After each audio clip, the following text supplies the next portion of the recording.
Welcome to the Fight Like a Mother podcast. I am Cheryl Cardall, your host.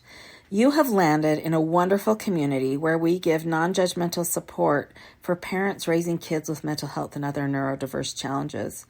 My main goal is to provide resources and especially a soft place to land. Go find me on Instagram and join our awesome community of parents under my name, Cheryl Cardall. Now on with the episode. Welcome back to the Fight Like a Mother podcast. This podcast is actually the second part, kind of in a series that I'm doing. The other one came out a couple of days ago where I talked with my son. This one is with my friend, Jill Freestone. And we are talking about how we handle differing faith views within our parenting and parent-child relationship. And so Jill is a repeat guest on the podcast, and I'm so excited to have her here. So welcome, Jill. Thank you. Thank you for being here. And this is a really personal and vital topic for me right now. I've been talking about it quite a bit because we have raised our children in the LDS faith tradition and still are in that faith tradition. And yet a few of my children have chosen not to participate in that. And a lot of friends and family also have that, are having that same experience. And so I think this is a really important discussion to have for families. And so whether this is faith differences in your home, political differences in your home, just other value differences in your home, we will be talking mainly about religious differences, but all of these principles apply to other major differences within your family. So I just want to clarify that. We will also be talking mainly about the parent-child relationship, but if you have other loved ones, siblings or spouses or your own parents who you have differing faith beliefs from, again, the principles apply to those. But because Jill and I both work with parents and are parents of young adults and teens, that's what we're going to be focusing on. Jill, what would you like to add to that? Yeah, I often coach on this topic. People come to me with big emotions and relationships as their issues. Mm-hmm. A lot of anxiety and anger comes up around this issue, and they struggle to communicate in the relationship. So it comes up often, and I have personal experience and tender feelings here in my own journey. And it hits deep. And I see people, I mean, this happens many times a week. And the pain is heavy and the fear is high. Yes. And it's a beautiful thing to sit with people in this. It's very important. And I think that our goal here is to help you to be able to have these difficult conversations with more grace and skill and confidence, and to be able to feel these difficult emotions so that you can have a connected relationship with someone who believes differently or has made different choices.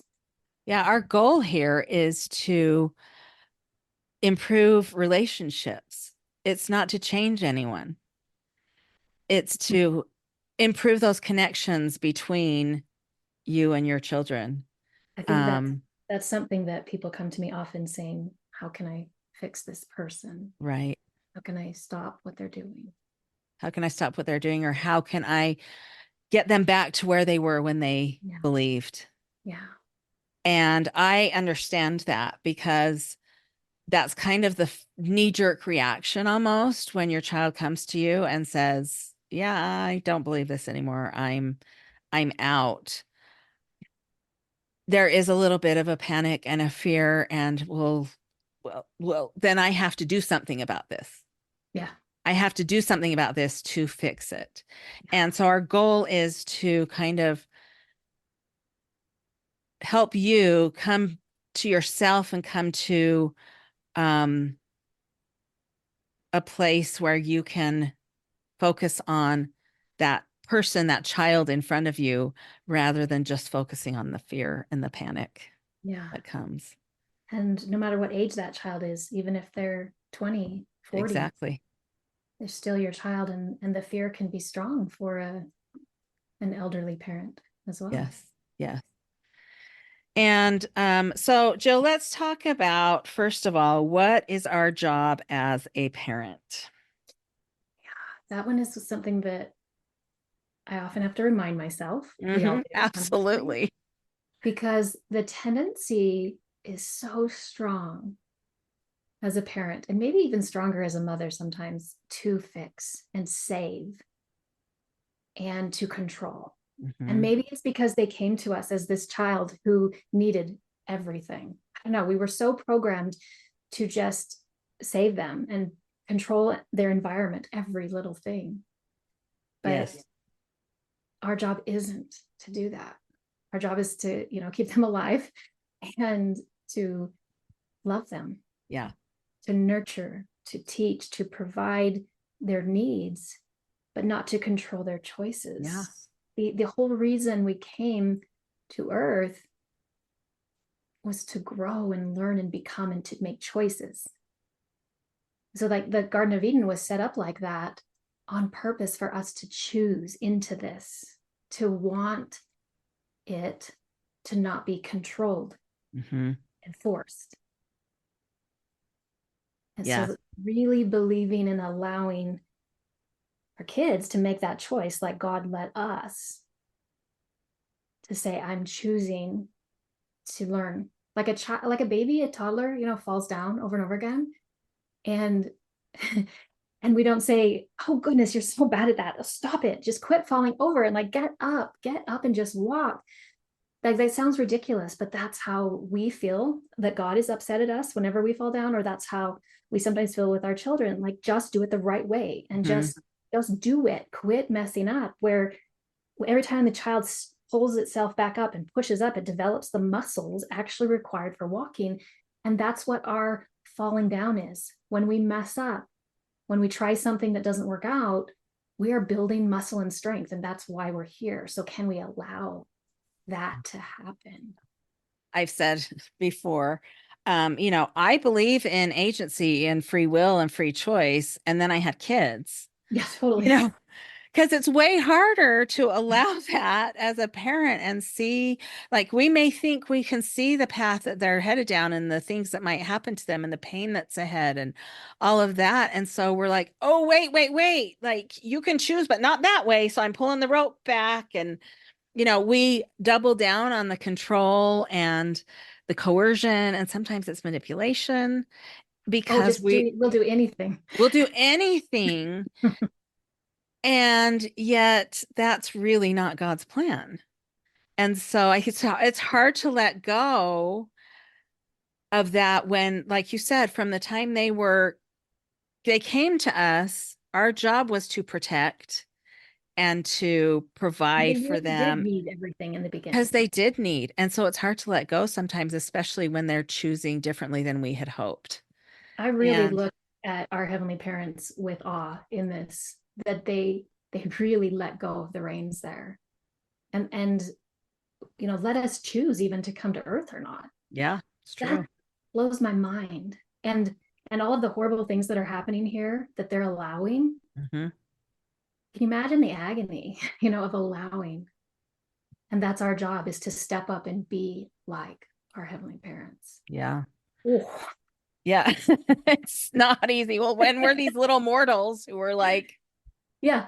you know, Well, and the funny thing is I have this conversation a lot where I describe to them what we're doing. And I say, that's an awful lot like Satan's plan, isn't it? What we're doing as parents.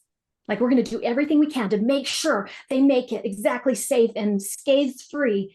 And then my client's like, oh. And I have those aha moments all the time. Like, right. I was doing it that way. Whoa, let me settle back and choose Jesus here. Exactly. Well, and I think there's so much to unpack here because there's a famous quote that a lot of families have on their walls that was given by a one of the prophets of our church named David O. McKay, who he was actually quoting somebody else named J.E. McCullough. But it says, no other success can compensate for failure in the home. And so we read that and we think, what does that mean? And I think a lot of us have interpreted it that if our children don't quote unquote turn out how we wanted them to, or what it looks like, or they're strong and faithful in the church, or they're successful in life, then it must be our failure. And in reality, later on, Harold B. Lee, who was another prophet of our church, quoted President McKay, and he said, "No home is a failure if they never give up." So that's a little added phrase that I think is really important to know. Like, failure means we give up loving our kids. We give up that relationship. We give up and say, "Oh, I can't do anything anyway." It's not a failure of their choices, and isn't our failure. Yeah, and their behavior. And I think something you just said I hadn't thought of earlier was giving up is believing that we've reached the finish line. Oh, yeah, true. Because I think that's what giving up is, saying, okay, my kid has sinned, has made these choices, all is lost. Mm-hmm. And God has decreed them, damned. Mm-hmm. And I think that's kind of what giving up is. Yeah, I agree. Where staying and also believing that they have failed, that your child has failed. Whereas the opposite of failure is believing that it is not over. It's not over. Yeah. This race has not done.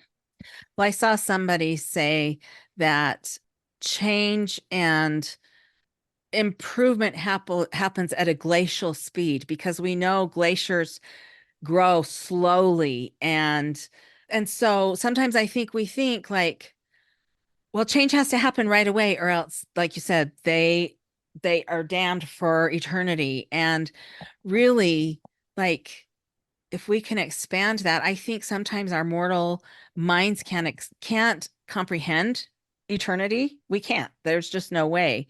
And so we think like it has to happen on this timetable right now, when we really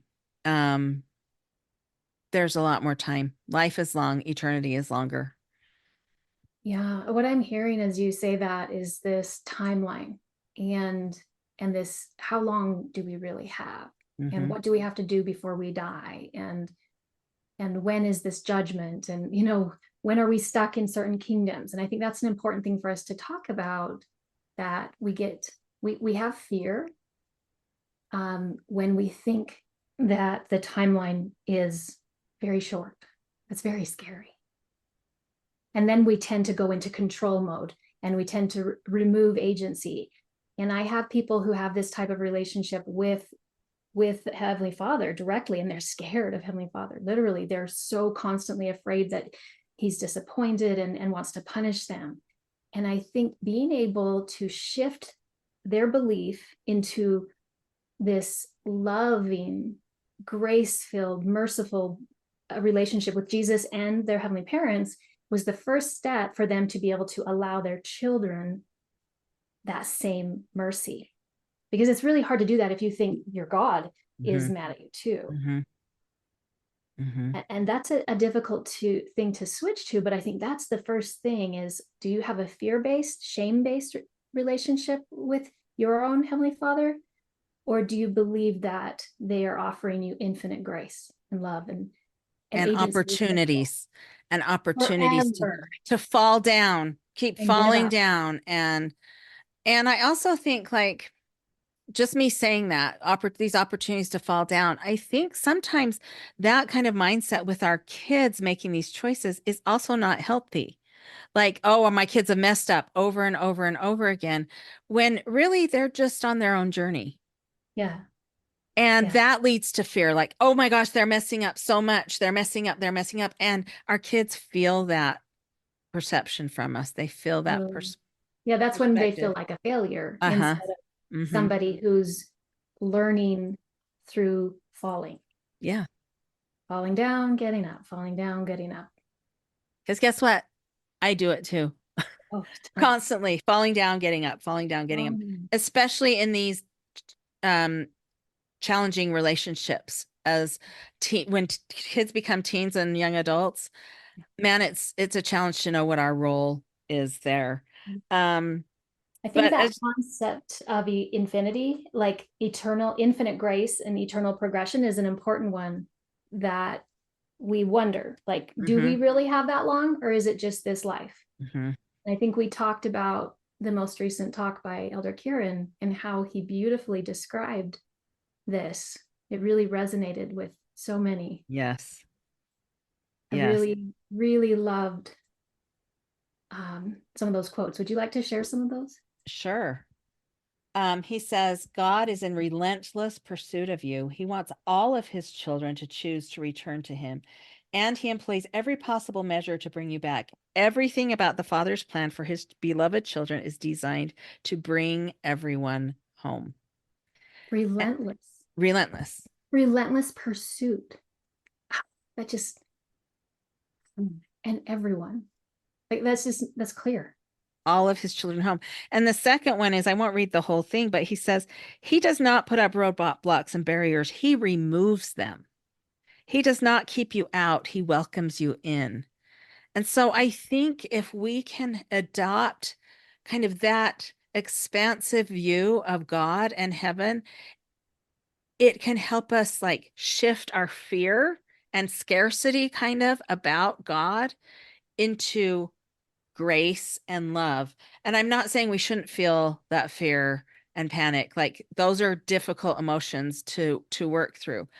But I think when we can kind of adopt this viewpoint that God doesn't put the roadblocks. We put the roadblocks.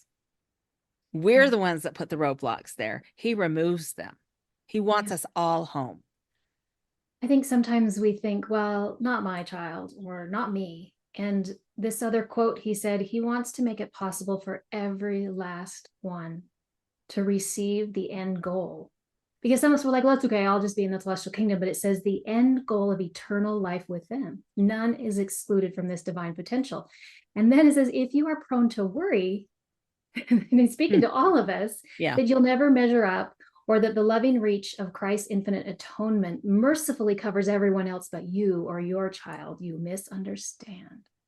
Oh, infinite means infinite.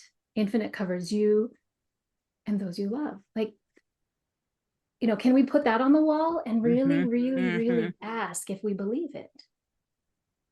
Yeah. I've said for years, like a dear friend of mine, when I was worrying about this, she said, Cheryl, your kids have a savior and it's not you. Yeah. Like Yeah. you can give that up. And I think we believe in Jesus and we believe in our heavenly parents, but do we trust them that they will do their work, which is to bring all of their children home?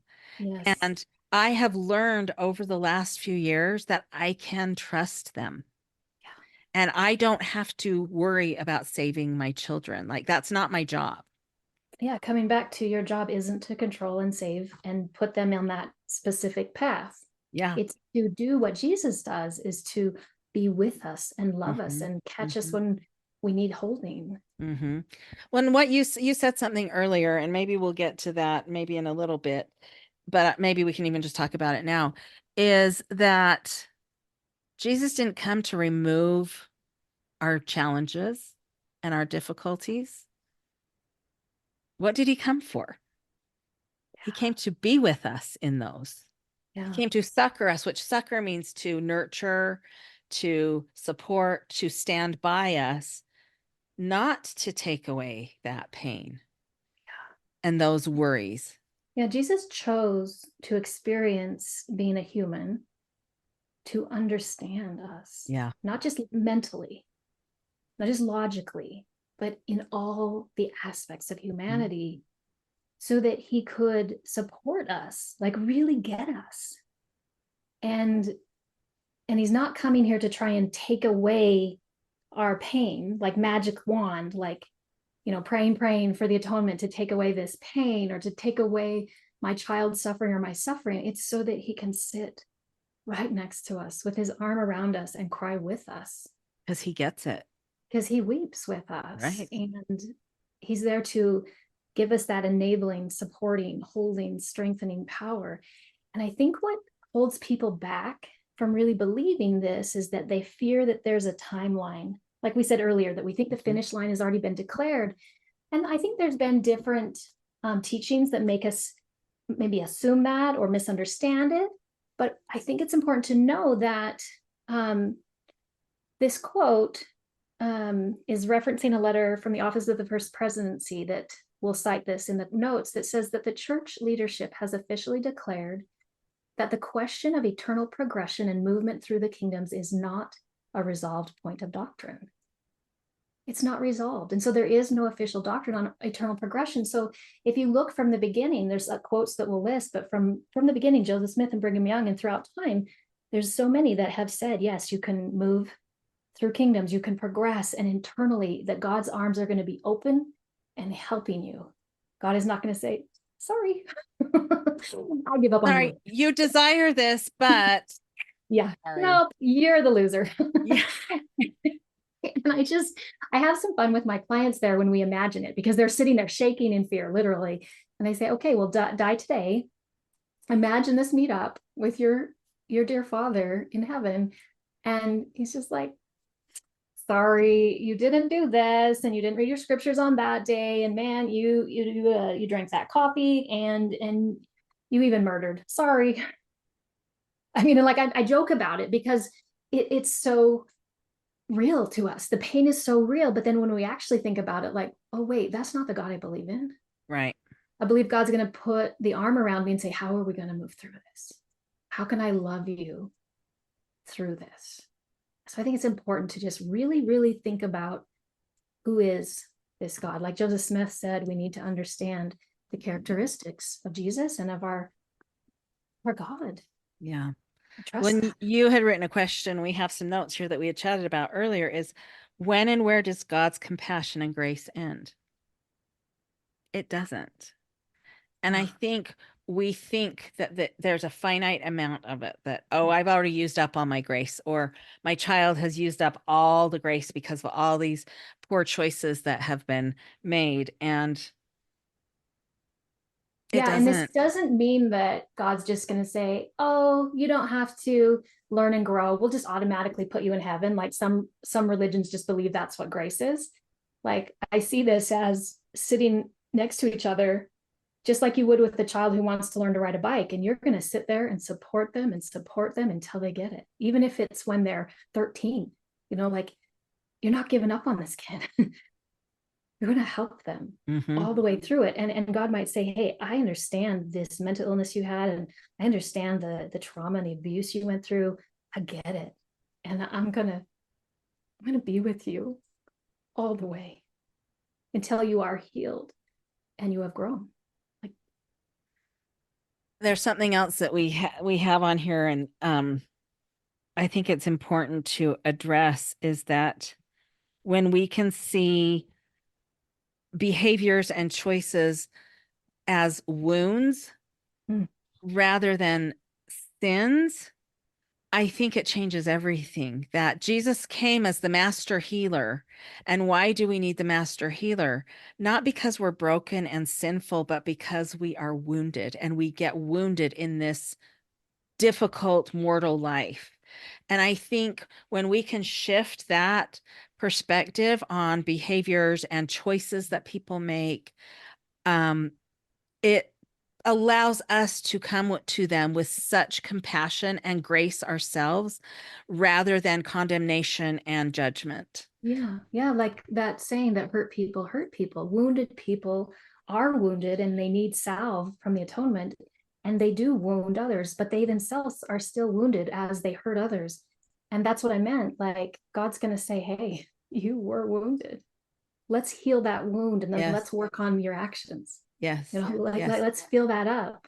And we're not excusing No, hurtful behaviors at not at all, all. but we're just saying there are reasons behind really difficult behaviors. And so when we can look at those reasons, and that this person needs support and healing and love, Yes, that is that what I helps people. believe. Yes, that That's what I helps. believe a loving parent Yes. will do and are doing right now. They don't want us to skip the growth. That's why we're here. Right. They don't want us to skip the pain either. They want us to feel the pain when we do something that's not wise. but they also they want to sit with us and say, I get why you made this Mhm. choice. Mhm. I'm here with you. So let's work on growth so that you don't need to make that choice again. Again and again. Yeah. Yeah, I think a really important thing is do we actually believe in agency, Hmm. or do we think that our kids' actions reflect our worth, Yes, our that too. value? So That's another thing to unpack. we Yes. tie that together so often. And I have mothers coming in like in tears, failure. Like, I have failed. God is mad at me. I'm not going to make it to heaven because, these kids have left the church. This kid has made this horrible choice. So I have failed. And that's where we talked about earlier about we teach them, but we don't control them. Hmm. And do you really believe that God is grading you on your children's choices? So it's like this, your grade, is it really based on something that is out of your control? I mean, Hmm. think about Lucifer. That's Heavenly Father's child. And the third part who didn't choose, like, was Heavenly Mother and Father bad parents because of those people? I mean, Cain and Abel. Laman and Lemuel, like, Yeah. but so I like to try and like scan way big and say, okay, it's not just about me. It's not just about Uh-huh. you. That's hard to do, isn't it? It is hard to do. Well, and I think we've been taught and people have said things to us that make us think we have way more control and power over our children than we do. We've been told if you teach them when they're young, then they won't depart from this path. Then they will make this choice. I mean, I even had a stake president get up in state conference once, and there was kind of a mass exodus from the stake we were living in for people wanting to find larger homes. And he promised us that if we didn't leave that particular stake, then our children will not stray from the gospel. And at the time, I had little children, and I was like, oh my goodness, then we have to stay put. And now I look back in that and I think you can't promise that because that supersedes agency for our children. And Yeah. that makes us feel like, well, because we needed a larger home or we wanted better schools or whatever, that's why my kids left because we left that stake. It's way more complicated than that. And It's way more complicated. And we honestly, we don't have that much power over our children unless it's a really unhealthy relationship of control. yeah, yeah. And so what do we do when we receive those promises and things? I think that's where we have to sit with that and just talk to God directly and say, is that message for me right now? What does that make sense? What did he possibly mean? What are the intentions? Can I make sense of this in terms of agency? Hmm. Well, Yeah. and I'm not saying we don't have a responsibility to teach our children, No, no, no. to model for our children, to talk to them about Jesus and God. I'm not abdicating that responsibility at all. But even that, no matter how great a teacher that you are, I mean, our heavenly parents are the greatest, Yes. and they have had, many Yeah. children not choose their plan. And so I think like we can let go that we didn't, we missed family home evening one too many times, or we didn't read scriptures enough, or things like that. Like we did our best and we love our children, and our children have their own path in life. And I think that's so important to remember that we don't get to decide their path for them as much as sometimes we think we would like to. No, I think that's a really hard thing to separate out, that it is my job to teach, but if I do miss something, that doesn't automatically mean that we've both failed. And Yes. so it's that definition of, oh, my mistake here, my lack of perfection is normal and healthy. And it's just that shift. Do you want to have a fear-based relationship or a love relationship with Well, your and I family or can with look your at God? I can look at lots of people that I know. I mean, my best friend married a man who had no gospel teaching in his home. In fact, his mom was a former member and was actually pretty antagonistic toward the church. And yet he was just released as a bishop, and he was just, and so I think so much of it is our kids choices and spirits. And, I just think he had no gospel teaching in his home, and yet he made that choice to find it and embrace it. And so Yeah. I think, you know, it doesn't have as much to do about us as we think it does. And sometimes, even if we teach it perfectly well, which isn't possible perfectly, there are people who need to learn by experience instead of Yes. just believing. Yes. And as a child, I chose just believing. And then later in life, I struggled because I didn't experience this process of differentiation and this Hmm. process of learning through pain and growth. Hmm. So at some point in your life, we have to experience that. And it's hard as a parent if you're doing it, they're doing it as a youth or a teenager, and they're trying to figure things out. Like it's the child falling down again, learning to walk. Like they've got to learn by trying. And can we allow that to happen? And Well, can like we you said, oh, until even after they die? yeah. Can we believe that? Well, like you said, when we haven't experienced that ourselves and we're doing it alongside them, that can feel like there really is something wrong with me because Yeah.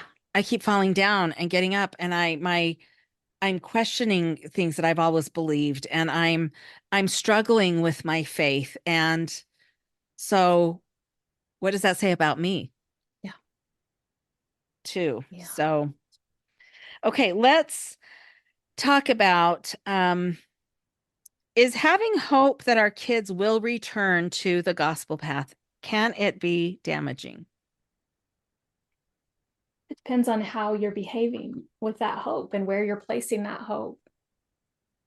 Yeah. Because if your hope is hurting your child in the moment, like if that's hurting the relationship, we got to look at that really close. How can that hope damage the relationship? Give me some examples.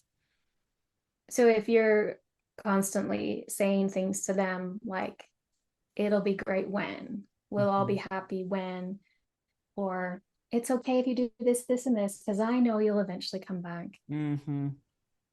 It's truly not accepting that where they are is where they're choosing to be right now. Mhm. And it's also believing that they're bad right now. Yeah. Yeah. And they feel that. They feel that you're just like, well, I'm just kind of dealing with this right now, and you're making these stupid choices, but you know I'm right. Yes, yes. You And I really think know that that's I'm right and you're it's wrong. kind of putting ourselves above them. Totally. Yeah. That, well, I'm right and you're wrong. And it's that constant like preaching at them, sending them quotes and talks and whatever. Mhm. If they're not open to that, that just feels like a whole lot of condemnation coming their way. Yeah. And it also shows that we don't really trust God. Or trust them. Oh, totally. Yeah.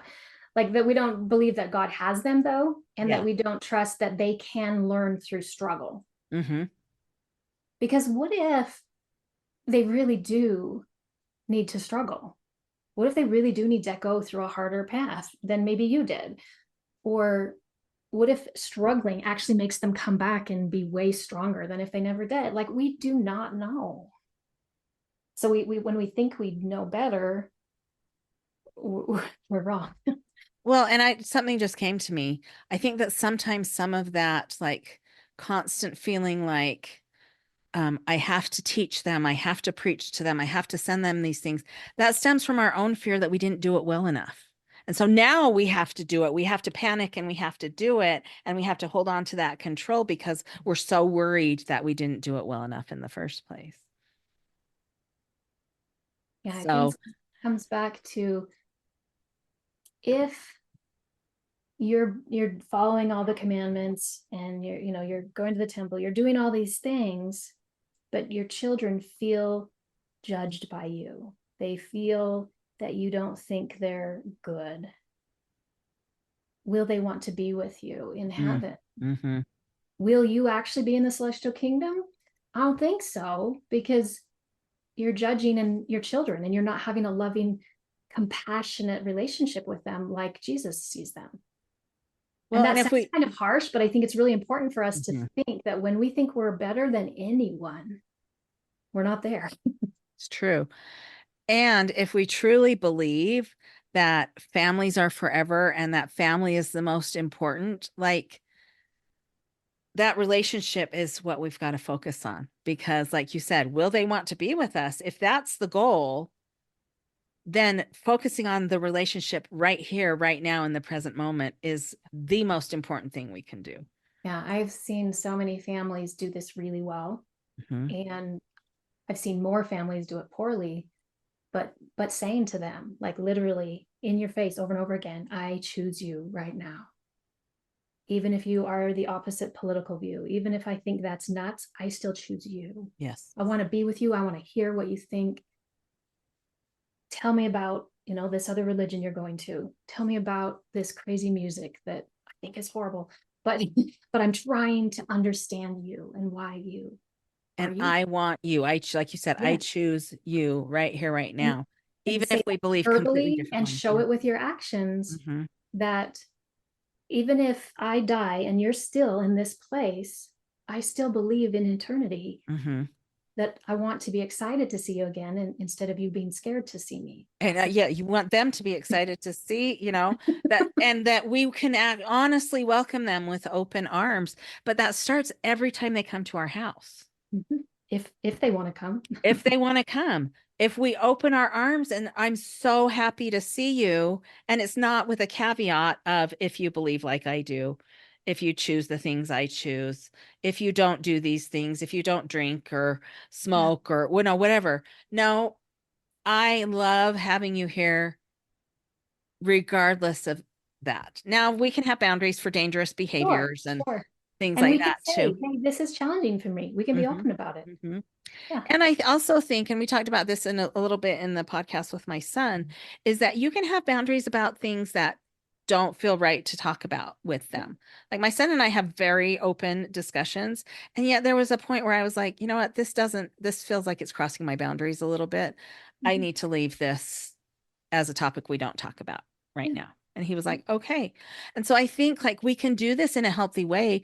We don't, we can have boundaries, we can have, um, you know, important discussions, but I think sometimes we pretend like things aren't happening or we don't want to have those discussions because of fear.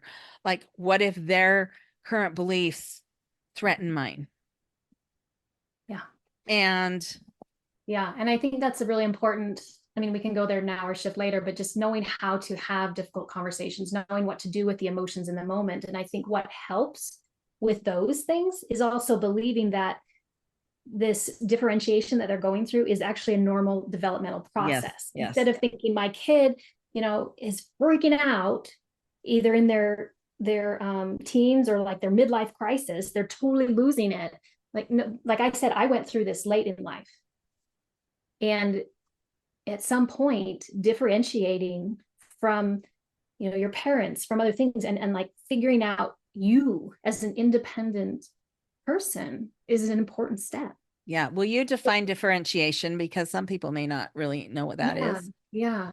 So this is the ability to maintain and know your own self while you have a relationship with someone that's different. So staying connected to your own thoughts, values, and feelings, and even being free to think them, to question the other person or the other organization's values and thoughts, and to feel safe to do that, so you maintain a relationship with someone, but you can think differently. Mm-hmm.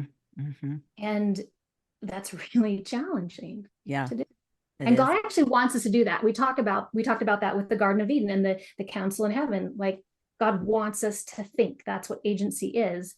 Wants us to ask questions. Like questions is what this church was started on. And so we get really scared of that, but actually we want our kids to do that in sports, music, school classes, politics, but then we freak out when they don't. So we come in all Satan's plan on them. Like, no, Yeah. I'm going to make your life come out exactly Don't wrong. ask that question. That's not an okay question. Well, I Yeah, think let's talk about when kids do that in normal developmental ways. I think this is so important to understand. Like toddlers start it. totally.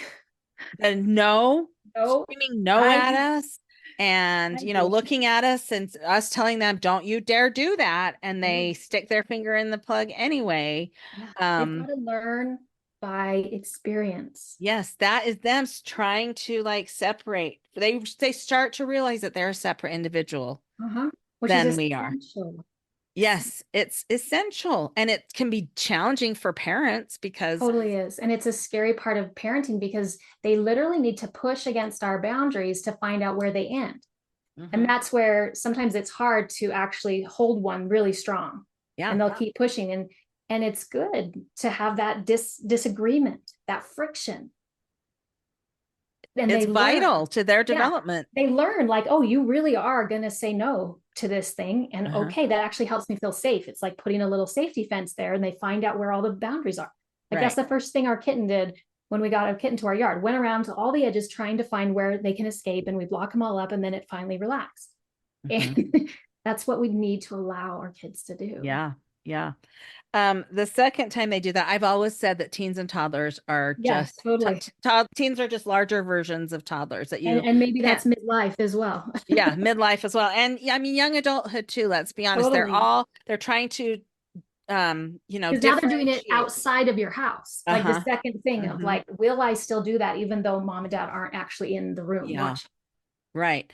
There's a video that I actually really love about teenagers, parenting teenagers, liking it to going on a roller coaster, and that the worker comes and pushes down that bar to make sure it's locked. And then what do we do once they walk away? We feel it. And he's like, that's exactly what teenagers do. Teenagehood can be a wild ride, but Yeah. they're checking to see if Yeah. those boundaries are safe, if they're locked in. Yeah. And but those boundaries don't mean control. Still are going on the wild ride of the roller coaster, but there are some boundaries that keep them safe. But as they become young adults, they have to be the one to put that bar down. Yeah. It's not our job anymore to Yeah. put the bar down. It's their job. And can we let them do it? Do we trust them? Yeah. I think it's tricky because some of us didn't actually do this in our childhood. Some of Uh-huh. us didn't differentiate. And some of us didn't differentiate um, from the religion. And I don't mean leaving the religion when you differentiate. Differentiate means asking questions and Mhm. deciding, do I believe this church or do I just follow the beliefs of all the people around me? And some of us are given this gift. Like for me, it was a spiritual gift to just believe. Mhm. And that rode me, forever. And I until I differentiated and I finally said, wait, it's time for me to push those things and Mhm. start to check and Mhm. figure out what Jill thinks. Like I can think for myself. Yeah. And that sovereignty is the most powerful experience of my life. And it came from breaking some rules.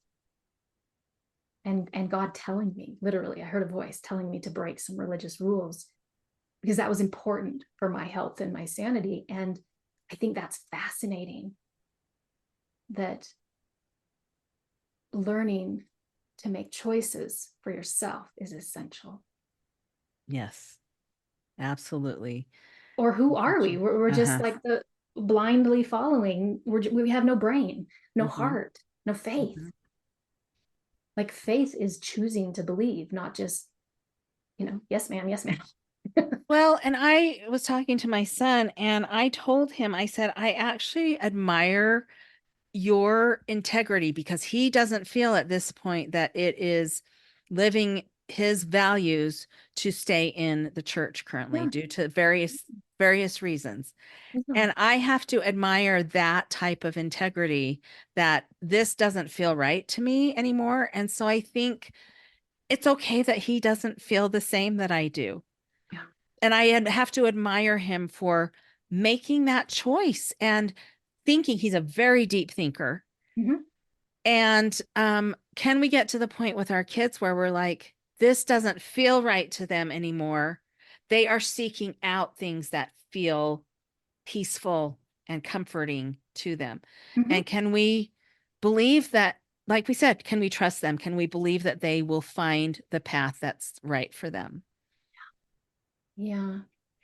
I think another thing that can be scary is that, at least with a lot of people in my generation, that obedience and compliance was praised and rewarded really heavily. Hmm. And we really want our kids to have that praise and reward that some of us got. And I'm not saying this all of us, but Cheryl and I understand that. I mean, a lot of my anxious clients were like this, not all of them, but where they were like this, and they were scared because they saw people who were punished for not being obedient and compliant. And so then you have these fears from your childhood of seeing, oh no, my child is choosing this painful life.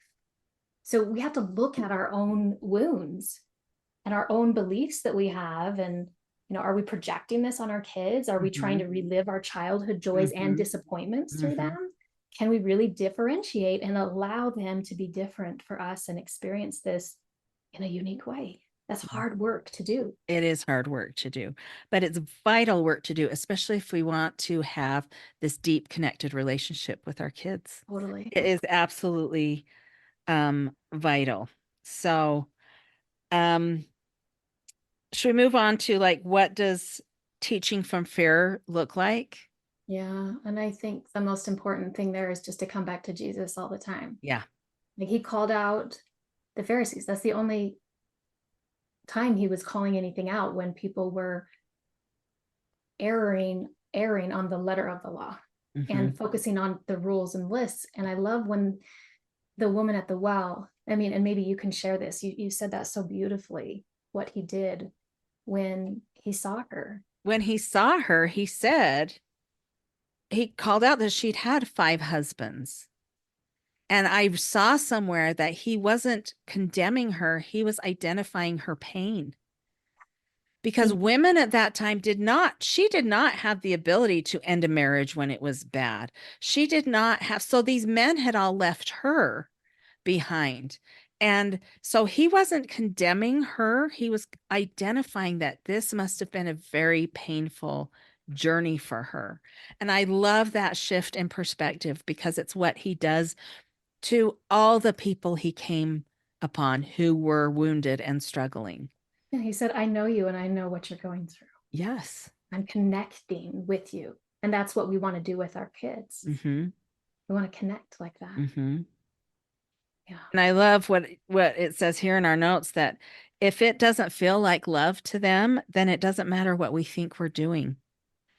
When we're being the Pharisees and calling out and sticking to the letter of the law, and when we're calling out their failings or preaching at them when they're not open to it, that doesn't feel like love to them. And so we have to do the actions that feel like love to them.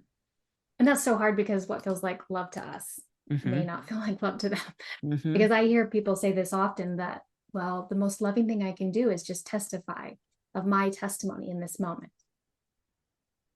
And again, that's what feels like love to you. How does it feel to the other person in that moment? Yes. And so I think that's a good lead into that. Why are we testifying? Why are we trying to control? It's because we are feeling uncomfortable.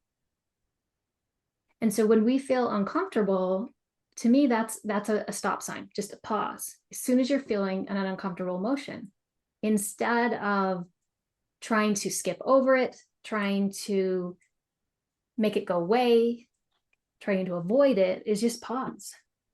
Don't take action. Don't talk to, don't punish, do anything while you're in a big emotion, and just even admit out loud to your kids, whoa, I'm feeling really uncomfortable about this. Let's take a pause here and let's feel that feeling. And it's really beautiful to be vulnerable that way and say, this is scary to me. This is feeling a little anxiety about this. I'm afraid. Wow.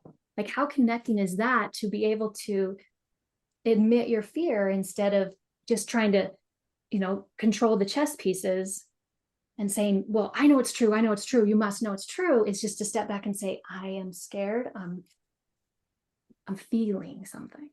And that's having respect for your own body, your own humanness, and you're respecting them.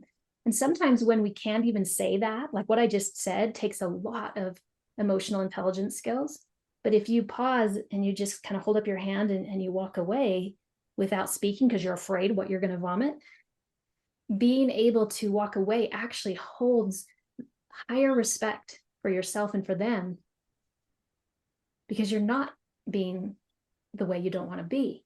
And you have to talk about this ahead of time because if you just walk away without telling, they're like, why are you walking for me? Yeah. But I think even afterwards, you can say, this is why I walked away. If you hadn't been able to have that conversation, is that I'm committing to show up in this relationship with respect for our emotions and respect for our actions.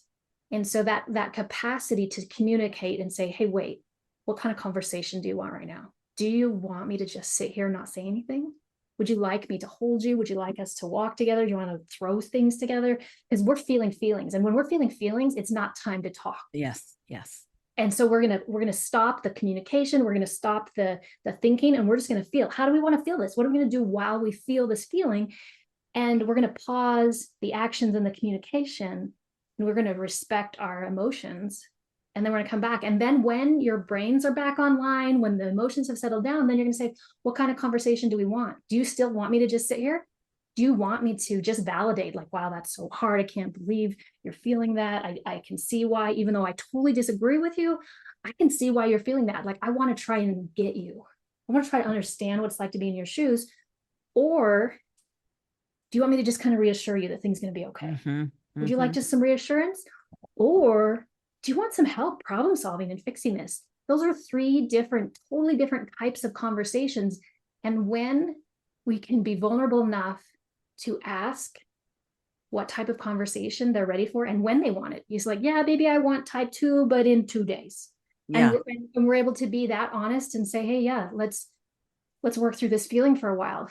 That is the way that we can maintain a relationship, by respecting emotions and listening to our body instead of just reacting. Yeah. And that is so respectful of, again, our emotions, because we love emotions and we love our kids to have emotions. We don't want to just skip them and avoid them. And so don't act while you're in an emotion. Don't skip emotions, and only problem solve with permission. Yeah. I did a podcast episode with a therapist once, and he used 3 different visuals that I thought were great. He said, do you want me to be the ear? Oh, do you want me to be the Kleenex box, like the validating, or do you want me to be the toolbox to help you, Beautiful. And so maybe that's something people can remember. Do you want me to be the listening ear, the Kleenex box, or the toolbox? And then because honoring that. But it's harder than it appears, because you have to be emotionally healthy and intuitive enough to be able to sit and listen when they need the listening ear. And that's when we are honest and we admit, I am not there right now. Yeah. I'm totally scared and angry right now. Let's pause. Yes. Or if you can't say that, we use the flipped lid hand sign in our house, where you just, the Dan Siegel one, where you have your hand in a fist and your hands go straight up. Like, my lid is flipped. I can't even trust what I'm going to say. So I'm just going to show you this. And you've talked to your family ahead of time, or a timeout, whatever, that my emotions are too high. I can't even talk. So you just show the hand sign and you walk away.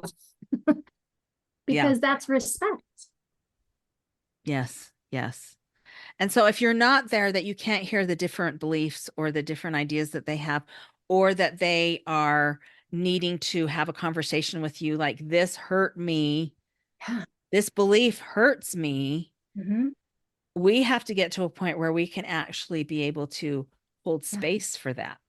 Yeah, like that sign on your wall is very painful for me. And I know if I tell you that, you're going to freak out and be mad at me. So what can we do about this? Is this somewhere that either of us are willing to bend? Is it that I can adjust my thoughts about your sign? Is it that I just need you to hear that it's hard for me once, and then I can tolerate the sign? Is it that it's so painful I can't even come to your house? Are you willing to bend with that? Like, let's just talk about all the different options for us to be heard. Can we hear, and in the end still totally disagree? And I think this is something that, did you ever see the documentary, The Abortion Talks? Brilliant. You can rent that online. I have a link to it in my bio. But when there was the first shooting at an abortion clinic, the 2 different sides came together secretly and started meeting. There, I think 6 women, totally opposite sides, the leaders of both opposite views, secretly met, trying to understand the other point of view so they could convince each other to join the other side. And after 5 years of secret meetings weekly, they never changed their opinions, but they learned to become friends Mm, and to be able to completely understand why the other person had the other views. And on their first meeting, they were just couldn't even have a conversation because they right. were so stomping on each other's conversations and mean Right. and bad. And so they had to create these rules of conversation that said when someone speaks, the only thing you can do is to, repeat back what they heard to make sure you heard it clearly, make sure you understand. And so that's like a lot of the things that I teach of just basic communication skills to be able to hear each other, and that like you can't contradict or control, like what is the type of conversation we're having.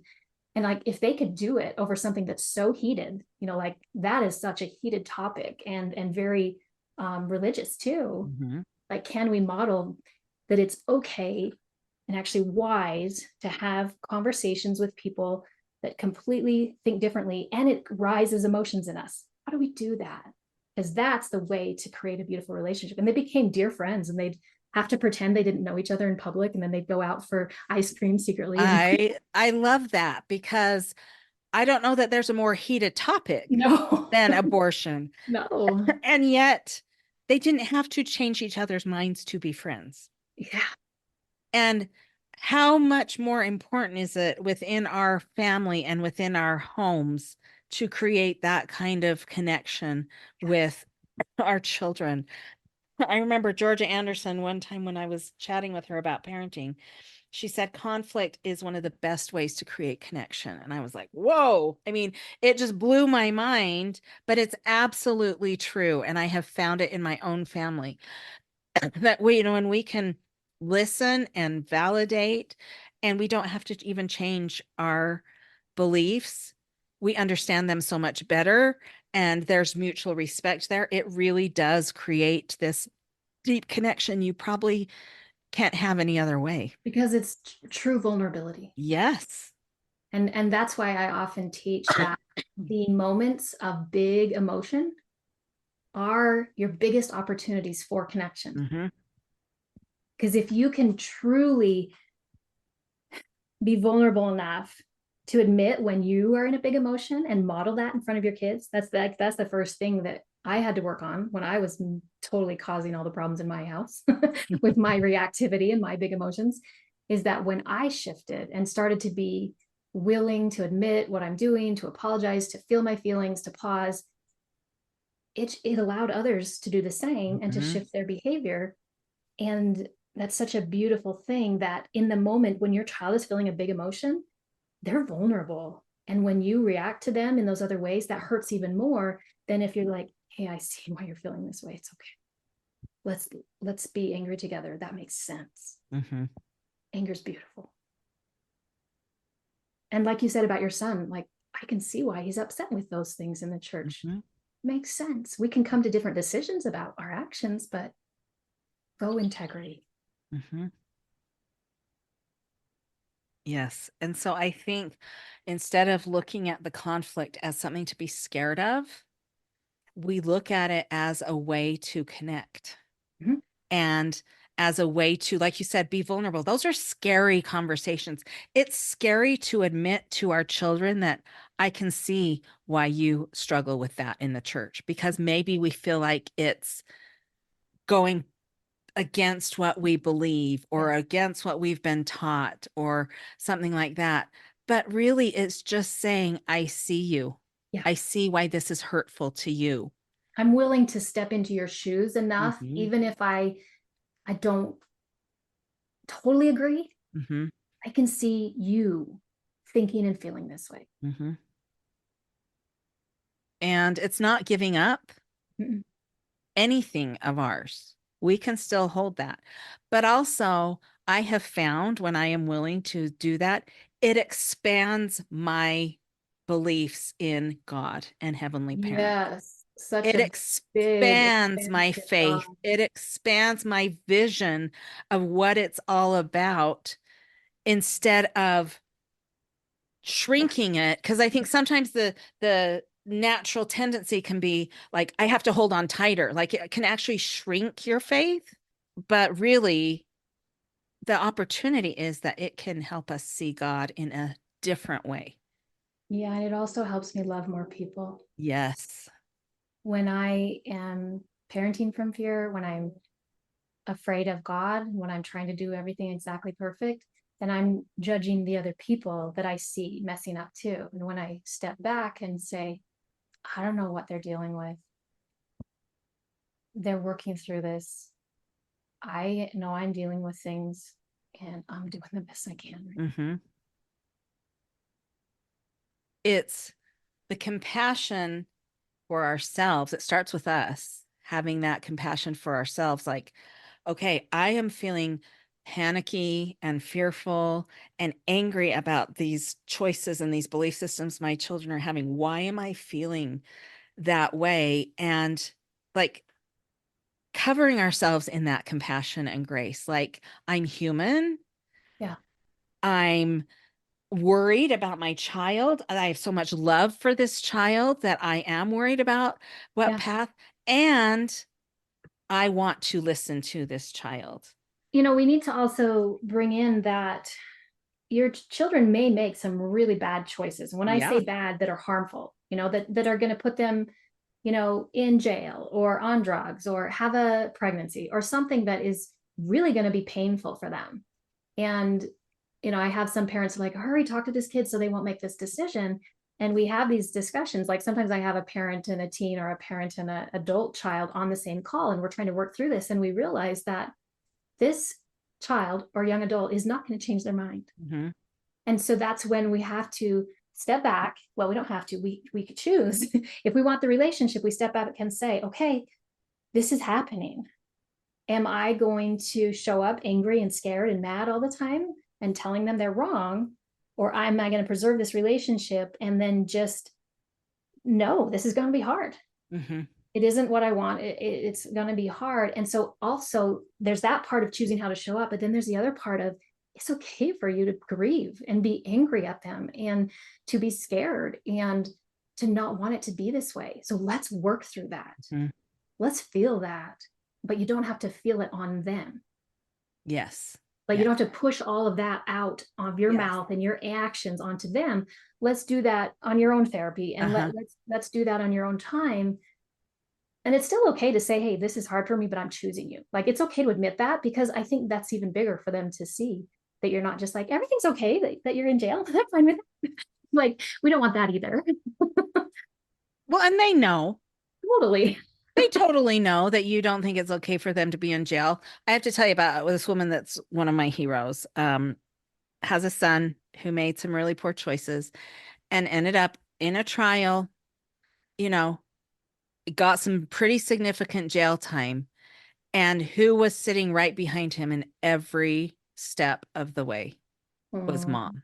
mm, And she's like, I had to work through my own stuff. I had to do stuff, but she said, I knew I needed him to know I had his back no wow. matter what. And she visits him regularly. And, and I just thought, she doesn't agree with what he did. He knows that. Yeah. She is sad that he's in jail, but also she's like, this is part of his journey. And I don't think he would have turned his journey around in any other form. Yeah. And so I think like we can have our kids back and completely disagree with what they've done. Yeah. It's all about tone and facial expression, body language. All of And it just is. showing up for them. Like she said, when she showed up for the first, whatever the first step was, he did not expect her to be there. No. And it would have been okay if she couldn't do it. Right, right. But she did show up and she said, I cried through the whole thing. Yeah. But she Yeah. said, I knew I needed to have his back and be there for him because maybe nobody else in life does. And that showed him whenever he was ready to admit it, that mom was always going to be there, Yeah, like God is. exactly. Always. Exactly. This last, well, we have a few more things, but I love this question. I think it's one maybe we don't even need to say much about because we've talked about it throughout, but I just want people to think about it. Do we have the eternal compassion and grace for our kids that God does? Do we really? Yeah. And how do we show that? Yeah. Ask that every day. That's part of our journey Mm-hmm. as a parent, is just to keep checking in, where are we at with that? Yeah. How does it look? And that's what I said about body language and tone and things, like just kind of check, look in the mirror, and even ask, hey, Mm-hmm. how am I doing with this? This is fun for me. Mm-hmm. Wow. Like, Yeah. how would that be? We could be How would real. that be? And like, I think it starts small as we're showing ourselves that compassion and grace. Oh yeah. Until we have it ourselves for Yeah, it's ourselves, so we hard can't to give do it it. to others. And so we have to focus on that first. And you get little glimpses, and you have to start recognizing your progress too. Like, I handled that well. And then I screwed up the next time. We fell again. We're learning to walk. This is a Yeah, whole different walk that we're learning. it is painful. It is painful. And so I think like seeing our progress and then giving ourselves that grace and compassion when we fall. And it's not And supposed to be pain-free. no, no. The pain is growth.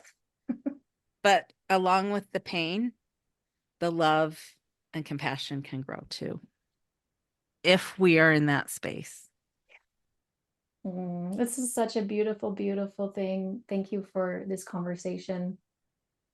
I think, It always ends up filling me with hope, because I can get very big emotions about this topic, and I can get angry and scared. But when same. I come back and remember, what do I really believe? And again, what do I choose to believe? Because I have a lot of people who are like, this is so scary. What if God is really like this? And what if that thing I heard is really true? And then I said, you get to choose. You always get to choose, over and over and over again. And even people are like, well, what if I leave the church? What if my kid leaves the church? Every single day you get to choose again and again and again. And I really believe in the God that if we get to heaven and we did leave the church, and it's still going to be open arms and saying, hey, I saw why why you chose that. And let's sit together and talk about it. Let's figure it out. I've always That, said I believe the judgment is like sitting in the living room with Heavenly yeah, on the Father and Heavenly couch. Mother Yeah. and Jesus, and them being like, wow, life was hard, right? Yeah. Like they're going to model that conversation that we can have with our kids of, tell me about it. Yeah. Tell me. Remember that day when you did this? Oh, I was right there watching you. That was hard. I saw why you chose that. Yeah, you must have been in so much pain and Yeah.